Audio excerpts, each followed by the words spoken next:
மனித இனத்தின் முதல் கண்டுபிடிப்பு வேட்டையாடுதல். இரண்டாவது கண்டுபிடிப்பு வேளாண்மை. வேளாண்மை செய்ய தொடங்கிய மனிதர்கள் முதலில் வான்மழை மூலமாகவும் பின்னாட்களில் தேங்கிய நீரிலும் பயிர்களை விளைவித்தனர். தனக்கு தேவையான உணவுகளை உற்பத்தி செய்ய தொடங்கிய மனிதன் கூட்டு வாழ்க்கை முறையை தொடங்கிய போது ஒரே இடத்தில் குழுவாக தங்கத் தொடங்கினார்கள். ஓரிடத்தில் தங்கிய அத்தனை பேருக்கும் தேவையான உணவினை உற்பத்தி செய்ய கூடுதல் நிலங்களும் நிலங்களில் நீரை பாய்ச்ச நீர்நிலைகளும் தேவைப்பட்டன. ஆற்றின் போக்கிலேயே நீரை தேக்கிய பழந்தமிழர்கள் ஓடுகின்ற ஆற்றின் குறுக்கே கற்களை கொட்டி நீரை திருப்பி வேளாண் நிலங்களுக்கு கொண்டு சேர்த்தனர். மேட்டு நிலங்களுக்கு நீரை கொண்டு செல்ல தடுப்பணைகளை உருவாக்கினார்கள். தமிழ்நாட்டின் வட மாவட்டங்களை வளமாக்கி வேளாண் நிலங்களை செழிப்பாக்கி ஓடிக்கொண்டிருந்த காவிரி ஆற்றின் குறுக்கே தடுப்பணைகள் உருவாக்கும் முயற்சிகள் நடந்தன. கட்டற்ற காட்டாறாக பெருவெள்ளத்தோடு பாய்ந்தோடிய காவிரியை கட்டுப்படுத்த முடியாத நிலை இருந்தது. சோழமண்டலத்தில் ஆட்சி புரிந்த மன்னர் கரிகால் பெருவளத்தான் கற்களை கொட்டி உருவாக்கிய கல்லணை என்னும் கற்சிறை உலகின் முன்னோடி அணைகளில் ஒன்றாக எழுந்து நின்றது. காவிரி நீரின் போக்கு கட்டுப்படுத்தப்பட்டது. வெள்ளக்காலங்களில் தடுப்பு அரணாக காவிரி கரை உடையாமல் தடுத்து நின்றது. மழைக்காலங்களில் கூடுதல் நீரை தேக்கி வைத்து பிற பகுதியின் வேளாண் நிலங்களை தேடிச் சென்று செழிக்கச் செய்தது. பழந்தமிழரின் கல்லணை தொழில்நுட்பம் உலகம் முழுக்க பரவிய அதே வேளையில் காவிரியின் தலைப்பகுதியிலும் இடைப்பகுதியிலும் தடுப்பணைகளை உருவாக்கி நீரை தேக்கிட ஆலோசனைகள் தொடங்கின. அதன் தொடர்ச்சியாக உருவாக்கப்பட்டதுதான் ஆசியாவிலேயே முதல் உயரமான அணை என்று பெயர் பெற்ற மேட்டூர் அணை. தமிழ்நாட்டின் உயிர் நாடியான பொன்னியாறு என்கிற காவிரியாறு பொன்படு நெடுவரை என்று அழைக்கப்பட்ட குடகுமலையில் உற்பத்தியாகி சோழமண்ட கடற்கரையான வங்காள விரிகுடா கடலில் சேர்கிறது. மேற்கு தொடர்ச்சி மலையில் கடல் மட்டத்திலிருந்து 4186 அடி உயரத்தில் தலைக்காவிரி என்னுமிடத்தில் உருவாகி மலைகளை கடந்து சமவெளி பகுதியை அடைகிறது காவிரியாறு. மலைகள், மேட்டு நிலங்கள், சமவெளிகள், சதுப்பு நிலங்கள் என்று காவிரி பாய்கின்ற பாதைகள் அனைத்தும் பல்லுயிர் சூழல் மிக்கது. கர்நாடக மாநிலத்தில் 320 கிலோமீட்டர், தமிழ்நாட்டில் 416 கிலோமீட்டர், இரு மாநில எல்லைகளிலும் 64 கிலோமீட்டர் தூரங்களை கடந்து வங்கக்கடலின் பூம்புகாரில் கடலில் கலக்கிறது. கர்நாடகாவில் குடகு, ஹாசன், மைசூர், மாண்டியா, பெங்களூர், ஊரகம், சாம்ராஜ் நகர், தமிழ்நாட்டின் தர்மபுரி, சேலம், ஈரோடு, நாமக்கல், கரூர், திருச்சிராப்பள்ளி, தஞ்சாவூர் மற்றும் நாகப்பட்டினம் மாவட்டங்களின் வழியாக பாய்ந்தோடும் காவிரியின் நீரேந்தும் பாசனப்பரப்பு அதிகம்.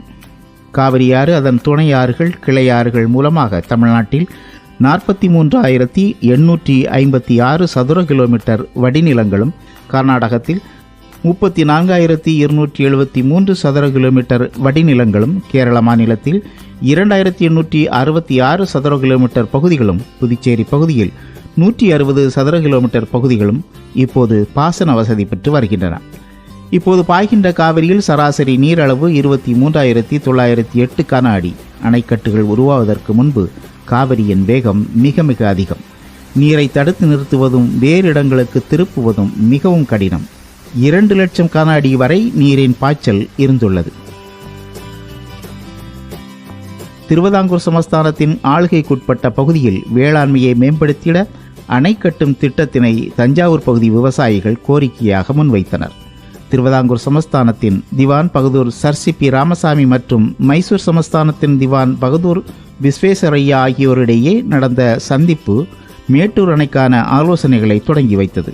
காவிரியின் குறுக்கே அணை கட்டுவதற்கு மைசூர் சமஸ்தானம் முதலில் எதிர்ப்பு தெரிவித்து வந்தது.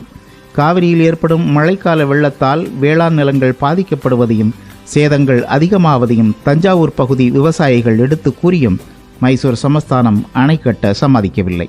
புயல் மற்றும் பெருமழை காலங்களில் பெருக்கெடுத்து வரும் காவிரி வெள்ளத்தால் வேளாண் நிலங்கள் பாதிக்கப்படுவதால் அதற்கான நட்டத்தை ஈடு செய்திட மைசூர் சமஸ்தானம் ஆண்டுதோறும் 30 லட்சம் ரூபாய் இழப்பீடு தொகையாக வழங்கிட வேண்டும் என தஞ்சாவூர் விவசாயிகள் மைசூர் திவானுக்கு நோட்டீஸ் அனுப்பினர். இதன் தொடர்ச்சியாக இழப்பீடு வழங்குவதற்கு பதிலாக அணை கட்டுவதற்கு அனுமதி கொடுத்து விடலாம் என்று எண்ணிய மைசூர் திவான் திருவிதாங்கூர் திவானுக்கு ஒப்புதல் கடிதம் ஒன்றை கொடுத்தார். அக்கடிதம் அன்றைய தஞ்சாவூர் மாவட்ட ஆட்சித்தலைவருக்கு அனுப்பி வைக்கப்பட்டது. மேட்டூர் அணை கட்டும் திட்டத்திற்கான ஆலோசனைகளை பிரிட்டிஷ் அரசு தொடங்கியது. பிரிட்டிஷ் அரசின் வரி வருவாயை பெருக்கவும் உணவு உற்பத்தியை அதிகரிக்கவும் அணை கட்டுவதற்கான தேவையை உணர்ந்து ஆய்வுகள் நடத்தப்பட்டன. சோழ நாட்டின் கல்லணையை கண்டு வியந்து பாராட்டிய சர் ஆர்தர் காட்டன் தலைமையிலான குழு 1834ஆம் ஆண்டு காவிரி ஆற்றில் அணை கட்டுவதற்கான திட்ட அறிக்கையை சமர்ப்பித்தது. ஆனால் அணை கட்டுமான பணிகள் தொடங்கப்படவில்லை. பின்னர் 1856ஆம் ஆண்டு பிரிட்டிஷ் அலுவலர் மேஜர் லாஃபோர்ட் குழுவினர் காவிரி ஆற்றில் ஆய்வு செய்து நெருஞ்சிப்பேட்டை என்ற இடத்தில் அணை கட்டுவதற்கான வரைவை தயாரித்து பிரிட்டிஷ் அரசுக்கு அனுப்பினார். இத்திட்டம் நடைமுறையில் சாத்தியப்படாது என்று பிரிட்டிஷ் அரசின் ஃப்ரேசர் நிராகரித்தார். மீண்டும் 1869ஆம் ஆண்டு காவிரியில் அணை கட்டும் திட்டங்கள் குறித்தான ஆலோசனைகள் தொடங்கின. 1904ஆம் ஆண்டு செப்டம்பர் மாதத்தில் காவிரியின் நீர்த்தேக்க திட்டத்திற்கான புதிய வடிவம் இறுதி செய்யப்பட்டது. H.A. மோஸ் என்ற பிரிட்டிஷ் பொறியாளரால் ரூபாய் 2,92,00,000 செலவில் திட்டமிடப்பட்ட அணை கட்டுவதற்கான அறிக்கை சென்னை மாகாணத்திலிருந்து இந்திய அரசின் ஒப்புதலை பெறுவதற்காக அனுப்பி வைக்கப்பட்டது. இத்திட்டத்துடன் பவானி திட்டம், கட்டணை திட்டமும் இந்திய அரசின் அனுமதிக்காக அனுப்பப்பட்டது. அப்போதைய காவிரி நீர்த்தேக்க திட்டம் அமைகின்ற இடமாக ஊரச்சி, நெருஞ்சிப்பேட்டை என்ற செக்கானூர், நவப்பேட்டை, சாம்பள்ளி ஆகிய இடங்கள் தேர்வு செய்யப்பட்டிருந்தன. இத்தனை லட்சம் ரூபாய் செலவு செய்து அணை கட்டுவதற்கான திட்டத்தை பிரிட்டிஷ் அரசு உடனடியாக செயல்படுத்த முன்வரவில்லை. அதற்கான ஆலோசனைகளும் ஆய்வுகளும் தொடர்ந்து கொண்டே இருந்தது. 1910ஆம் ஆண்டில் காவிரி திட்டத்தின் கண்காணிப்பு பொறியாளராக இருந்து வந்த பிரிட்டிஷ் இராணுவ பொறியாளர் கர்னல் W.M. எல்லிஸ் 3,85,00,000 ரூபாய் செலவில் காவிரியில் அணை கட்டும் புதிய திட்டம் ஒன்றை முன்வைத்தார். இத்திட்டத்தை நிறைவேற்றிட கே. சீனிவாசன் மற்றும் சர் சி.பி. ராமசாமி உள்ளிட்டோர் முன்முயற்சிகளை மேற்கொண்டனர். காவிரி நீர்த்தேக்கம் அமைய வேண்டிய இடத்தினை சேலம் மாவட்டம் பாகல்பட்டி பாவை மாணிக்கம் தேர்வு செய்து கொடுத்தார். பிரிட்டிஷ் அரசின் பொறியாளராகவும் நிலவியல் வானவியல் வல்லுநராகவும் விளங்கிய பாவை மாணிக்கம் தேர்வு செய்த இடமான மேட்டூரில் சீத்தாமலை மற்றும் பாலமலைக்கு இடைப்பட்ட பகுதியில் அணை கட்டும் திட்டம் இறுதி செய்யப்பட்டது. இதே காலகட்டத்தில் காவிரியின் குறுக்கே மேட்டூருக்கு மேல் பகுதியில் மைசூர் அருகே கிருஷ்ணராஜசாகர் அணை கட்டும் திட்டத்தை பொறியாளர் சர் எம். விஸ்வேஸ்வரையா முயற்சியில் மைசூர் சமஸ்தானம் செய்து வந்தது. 1911ஆம் ஆண்டில் சுமார் 2.5 கோடி ரூபாய் மதிப்பீட்டில் மிகப்பெரிய திட்டமாக கிருஷ்ணராஜசாகர் அணை கட்டும் திட்டம் இருந்தது. 1924ஆம் ஆண்டில் சென்னை மாகாண அரசுக்கும் மைசூர் சமஸ்தானத்திற்கும் இடையே காவிரியில் அணை கட்டுவதற்கான உடன்படிக்கை ஏற்படுத்தப்பட்டது. அதன் பின்னர் 3/3/1925ஆம் ஆண்டு இங்கிலாந்து அரசு காவிரியின் குறுக்கே மேட்டூரில் அணை கட்டுவதற்காக 6,12,00,000 ரூபாய் அனுமதி வழங்கி பணிகளை தொடங்க ஒப்புதல் கொடுத்தது. சென்னை மாகாணத்தின் ஆளுநராக இருந்த ஜார்ஜ் விஸ்கவுண்ட் காஸ்டன் தலைமையில் 1924ஆம் ஆண்டு ஜூன் 20ஆம் நாள் மேட்டூர் அணைக்கான நினைவு தூண் அமைக்கப்பட்டு அணை கட்டும் திட்டம் தொடங்கப்பட்டது. நிலம் கையகப்படுத்துதல், அணை கட்டுவதற்கான மூலப்பொருட்கள் கொண்டு வருவது உள்ளிட்ட ஆலோசனைகள் மற்றும் முன் தயாரிப்பு பணிகள் முடிவுற்ற பின்னர் 1925ஆம் ஆண்டு ஜூலை 20ஆம் நாள் மேட்டூர் அணை கட்டுவதற்கான பணிகள் வெடிவைத்து தொடங்கப்பட்டது.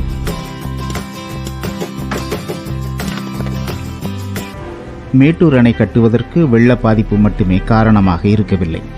தென்மேற்கு பருவமழை காலங்களில் மேற்கு தொடர்ச்சி மலைப்பகுதியில் பெய்கின்ற அதிக மழை காரணமாக காவிரியில் வழக்கத்தை விட வெள்ளம் அதிகமாக பெருக்கெடுத்து ஓடும். தென்மேற்கு பருவமழை குறைந்துவிட்டால் காவிரியில் வெள்ளத்தின் ஓட்டம் குறைந்துவிடும். காவிரி டெல்டா பகுதி பாசன பரப்புகளில் நீருக்காக தவிக்கின்ற நிலை ஏற்பட்டுவிடும். இதனால் வெள்ளத்தை கட்டுப்படுத்தவும் நீரை தேக்கி பாசன பரப்பை அதிகரிக்கவும் மேட்டூர் அணை அவசியமானதாக கருதப்பட்டது. அணை கட்டுமான பணிகள் தொடங்கிய போது மூலப்பொருட்கள் கொண்டு வருவதற்கு பெரும் சிரமங்கள் ஏற்பட்டன. இதனால் பிரிட்டிஷ் அரசின் செயற்பொறியாளர் T.I.S. மேக்கே தலைமையில் இருப்பு பாதை ஒன்று அமைக்கப்பட்டது. ஈரோட்டிலிருந்து மேட்டூர் அணை கட்டுமான பணிகள் நடைபெற்ற இடத்திற்கு அருகில் வரை சுமார் 36 மைல்கள் தூரத்திற்கு புதிய இருப்பு பாதை அமைக்கப்பட்டு ரயில் போக்குவரத்து தொடங்கப்பட்டது. கட்டுமான பணியிடத்திற்கு எளிதாக சென்று வரவும் மூலப்பொருட்களை கொண்டு செல்லவும் தின்னப்பட்டி பகுதியிலிருந்து மேட்டூர் வரை டிராம் போக்குவரத்து வசதியும் செய்யப்பட்டது.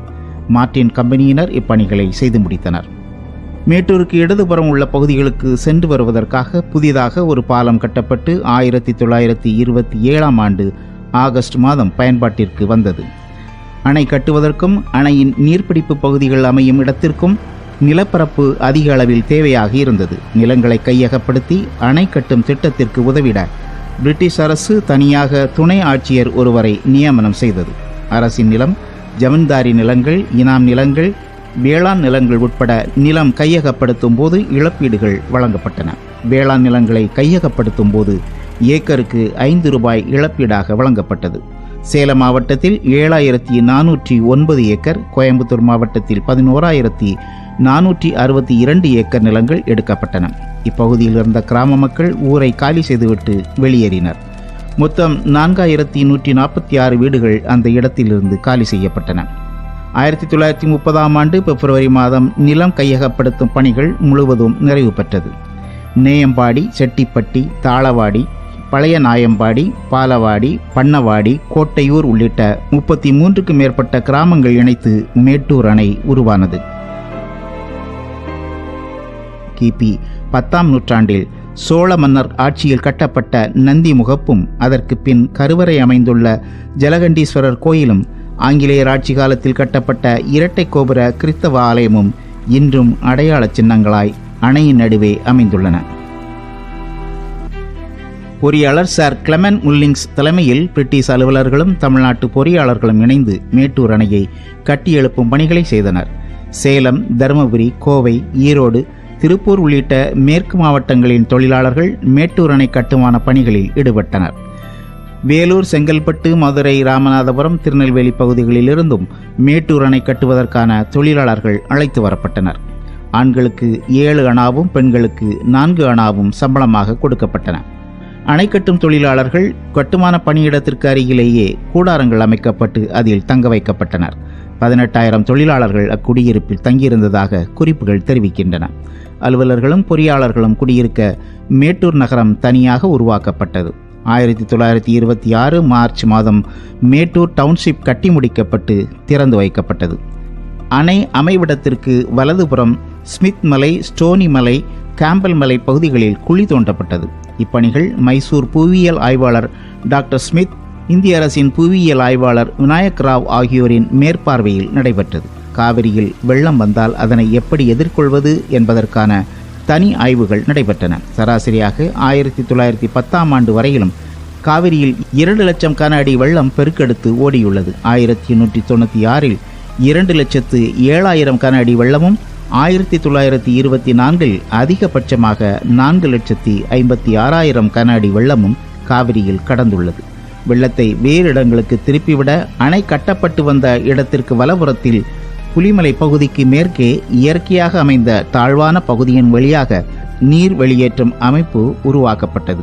அணையின் இடது பக்கம் 20 அடி உயர புதிய அமைப்பும் கட்டப்பட்டது. இந்த அமைப்பின் வழியாக வெளியேறும் நீர் தொட்டில்படை என்ற இடத்தின் அருகே மீண்டும் காவிரியுடன் கலக்குமாறு அமைக்கப்பட்டிருந்தது. மழை, வெள்ளம், குளிர், பனி, வெயில் என தட்பவெப்பநிலை மாற்றங்களை பொருள்படுத்தாமல் அணை கட்டுமான பணிகள் தொடர்ந்து நடைபெற்றன. அணை கட்டுமானத்திற்கு சுண்ணாம்பு மற்றும் காரை அதிக அளவு பயன்படுத்தப்பட்டது. இதற்கான சுர்கி சுண்ணாம்பு சேலம், சங்ககிரி, பவானி பகுதிகளிலிருந்து கொண்டு வரப்பட்டது. கட்டுமான உறுதிக்காக போர்ட்லாண்ட் சிமெண்ட் கான்கிரீட் போடப்பட்டது. கட்டுமானத்திற்கு தேவையான மணலை சோளப்பாடி பகுதிகளிலிருந்து பரிசல்கள் மூலமாக கொண்டு வந்தனர். கூடுதலான மணல் தேவைக்கும் அணையின் உறுதியை அதிகப்படுத்தவும் பாறைகளை உடைத்து அந்த மணல் அதிக அளவு பயன்படுத்தப்பட்டது. சேத்தமலைக்கு கிழக்கே புலிமலை பகுதியில் பாறைகள் எடுக்கப்பட்டன. அணை கட்டுவதற்கும் பாறைகளை வெடிவைத்து தகர்ப்பதற்கும் தேவையான மின்சாரத்திற்காக டீசல் ஜெனரேட்டர்கள் பயன்படுத்தப்பட்டன. கூடுதல் மின்சாரம் சிவசமுத்திரம் மின் உற்பத்தி நிலையத்திலிருந்து பெறப்பட்டது. 9 ஆண்டுகாலம் இடைவிடாமல் நடந்த கட்டுமான பணியால் ஆசியாவிலேயே முதல் உயரமான அணையாக காவிரியின் குறுக்கே மேட்டூர் அணை எழுந்து நின்றது.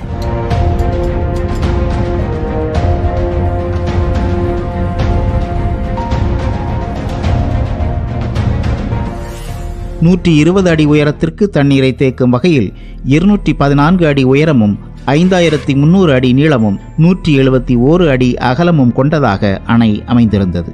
அணை கட்டி முடிக்கப்பட்ட போது இந்தியாவின் உயரமான நீளமான அணையாக மேட்டூர் அணைதான் திகழ்ந்தது. காவிரி பாசன வேளாண்மையின் புதியதொரு மைல்கல்லாக அணையின் உறுதித்தன்மை சோதனை செய்த பின்பு 1934ஆம் ஆண்டு ஜூன் 12ஆம் நாள் மேட்டூர் அணையின் மதகுகள் திறந்து விடப்பட்டன. அதே ஆண்டு ஆகஸ்ட் 21ஆம் நாள் சென்னை மாகாண ஆளுநர் முறைப்படி மேட்டூர் அணையை திறந்து வைத்தார். மேட்டூர் அணை கட்டுமான திட்டத்தினை தொடங்கி வைத்த சென்னை மாகாண ஆளுநரான சர் ஜார்ஜ் ஃப்ரெடரிக் ஸ்டான்லியின் பெயரினை அணைக்கு சூட்டி ஸ்டான்லி அணை என்று அழைத்தனர். மேட்டூர் அணையின் அருகிலேயே ஸ்டான்லி பூங்கா ஒன்றும் உருவாக்கப்பட்டது. இதனை ஆளுநர் ஸ்டான்லியின் மனைவி பேட்ரிக் ஸ்டான்லி திறந்து வைத்தார்.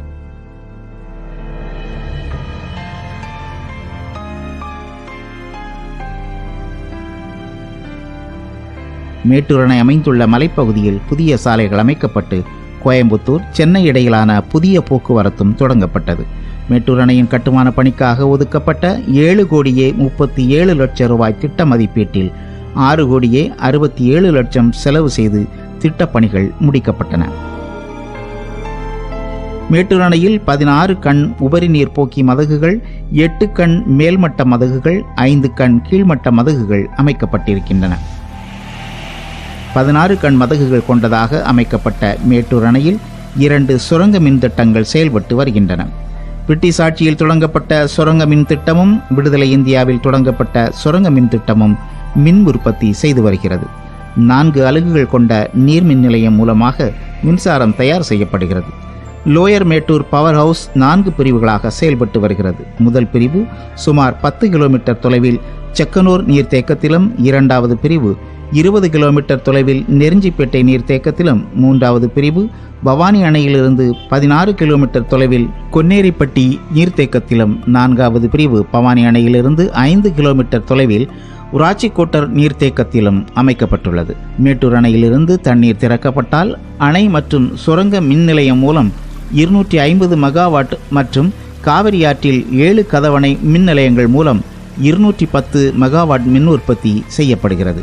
காவிரியின் குறுக்கே கட்டப்பட்ட மேட்டூர் அணையின் மூலமாக சேலம் மாவட்டத்தில் 4.66 லட்சம் ஏக்கர் பாசன நிலங்களும், திருச்சி மாவட்டத்தில் 2.74 லட்சம் ஏக்கர், தஞ்சாவூர், திருவாரூர், நாகப்பட்டினம் மாவட்டங்களில் 12.05 லட்சம் ஏக்கர், புதுக்கோட்டை, கடலூர் உள்ளிட்ட மாவட்டங்கள் 2.70 லட்சம் ஏக்கர் என்று சுமார் 20 லட்சம் ஏக்கருக்கும் அதிகமான வடிநிலங்கள் மேட்டூர் பாசனத்தால் பயன்பெற்றன. 4 லட்சம் ஏக்கரில் குறுவை சாகுபடியும் 12 லட்சம் ஏக்கரில் சம்பா சாகுபடியும் நடைபெற்றது. தற்போது மேட்டூர் அணையினால் சேலம், நாமக்கல், ஈரோடு, திருவாரூர், புதுக்கோட்டை உள்ளிட்ட 12 மாவட்டங்களைச் சேர்ந்த 16 லட்சம் ஏக்கர் நிலங்கள் பாசன வசதி பெற்று வருகின்றன. மேட்டூர் அணையில் மீன்பிடித்தல் சிறப்புக்குரியதாக விளங்குகிறது. அணையின் நீர்த்தேக்க பகுதிகளில் 2000க்கும் மேற்பட்ட படகுகள் மூலமாக உள்நாட்டு மீனவர்கள் மீன்பிடி உரிமம் பெற்று மீன்பிடி தொழில் செய்து வருகின்றனர். 30க்கும் மேற்பட்ட கிராமங்களை உள்வாங்கி பெரும் நிலப்பரப்பில் நீரை தேக்கி கோடிக்கணக்கான மக்களின் உணவு தேவையை தீர்த்து வைத்திட லட்சக்கணக்கான ஏக்கர் பாசன நிலங்களுக்கு ஆதாரமாக இருக்கிறது மேட்டூர் அணை.